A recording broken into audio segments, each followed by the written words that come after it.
दोस्तों,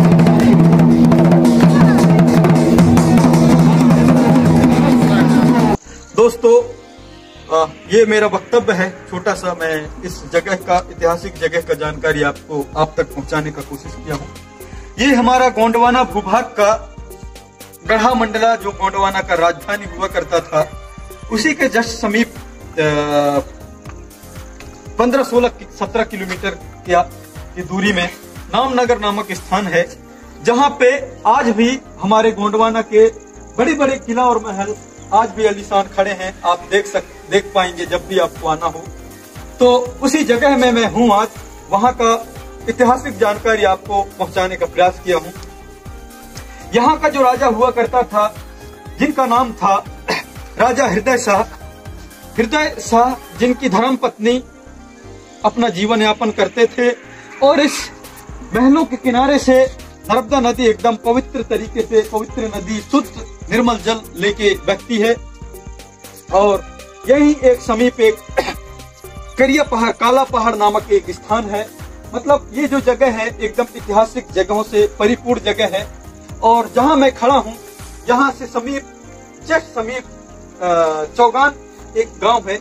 यही है चौगान गांव मैं जिसको आपको दिखाना चाह रहा हूँ। चौगान, यहाँ हमारे हृदय शाह का शक्ति देवी दाई, जिन्हें हृदय शाह राजा पूजते थे, रहा बेदनी, चौगान की माता, आज भी अखंड और प्रखंड देवियों में से एक है। ऐसे जगह मतलब चारों तरफ हमारे ऐतिहासिक और दिव्य शक्तियों का, किला महलों से परिपूर्ण ये जगह है कि हमारे हृदय शाह अपने राजपाट और साम्राज्य सकुशल यहाँ चला रहा था। इसके साथ अनेकों दुश्मन लोगों ने आक्रमण किए। इस समृद्ध धरती को जीतने के लिए, छीनने के लिए, हड़पने के लिए तरह तरह के हथकंडे अपनाए, पर हमारे महान प्रतापी राजा ने कभी हिम्मत नहीं हारा, लड़ता रहा और इस धरती को बचाए रखा और उनकी साम्राज्य चलाते रहे। और अचानक एक जोरदार खुशी की बात बताऊंगा कि हमारे हृदय शाह राजा को कौन सा भूत और जुनून सवार हो गया। सब कुछ ठीक ठाक होने के बावजूद भी हमारे हृदय शाह राजा ने, हो सकता है क्योंकि हमारे राजाओं के राजपाट को छीनने के लिए तरह तरह के हथकंडे अपनाए हैं, तो ये भी एक राज हो सकता है कि इसके राज को हड़पने के लिए वो चले होंगे।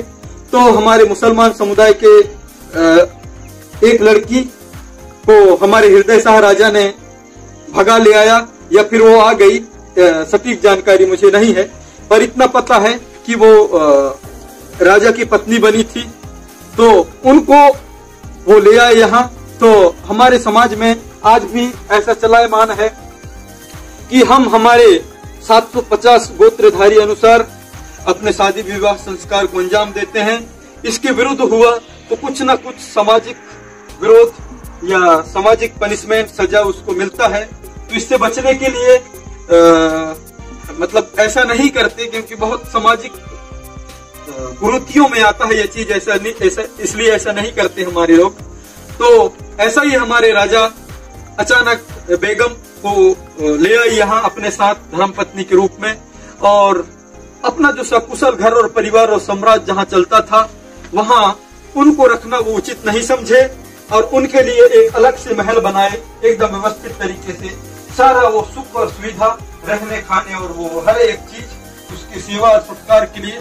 तो यही वो महल है, बेगम महल जिसको हम कहते हैं, आज भी ये है। और नीचे एकदम तालाब है रानी के लिए नहाने के लिए, शानदार तरीके से बना हुआ ये महल है। यहाँ वो बेगम रहती थी, उनकी पत्नी। तो बीच बीच में राजा जब भी उनको टाइम मिले उनसे मिलने आते रहे होंगे यहाँ। इस तरह से मतलब मैं किसी भी चीज का खंडन नहीं करना चाहूंगा, क्योंकि जो साक्ष्य है वो तो है, क्योंकि साक्ष्य के सामने ही खड़ा होकर ये वीडियो बना रहा हूं मैं। इस तरह से दोस्तों हमारा जो महान साम्राज्य था, और इसी तरह के हथकंडे अपना के, किसी भी तरीके से हथकंडे मतलब हजारों तरीके से अपनाए गए हैं इस साम्राज्य को तोड़ने, मरोड़ने, लूटने के लिए जगह जगह पर लोगों के द्वारा। और इन्हीं में से वो एक साजिश हो सकता है, क्योंकि ये जो हमारा गोंडवाना का बृहद साम्राज्य है, यहाँ पे जल जंगल जमीन मतलब सारी चीज अन्न धन सोना चांदी से परिपूर्ण ये जगह था। इसको लूटने के लिए आज मतलब ये महल और ये किला एकदम सुनसान पड़े हैं, खंडहर पड़े हैं। तो हर वक्तव्य के लास्ट में मेरा गुजारिश रहता है कि इन आन बान शान निशान पहचानों को बचाने के लिए गोंडवाना की इस विशाल इमारत को, निशान पहचानों को बचाने की आज जरूरत है। तो मैं युवाओं से, हमारे दोस्तों से अनुरोध करूंगा, आग्रह करूंगा, प्रार्थना करूंगा कि वो अपना जीवन 24 घंटा में से आधा पौन घंटा इस समाज और साम्राज्य के लिए दें, तो हम बहुत जल्द उस गोंडवाना के अच्छे मुकाम तक पहुंच जाएंगे। ऐसा आशा और उम्मीद के साथ मैं अपने वक्तव्य को विराम देता हूं। जय सेवा, जय जोहार, जय गोंडवाना।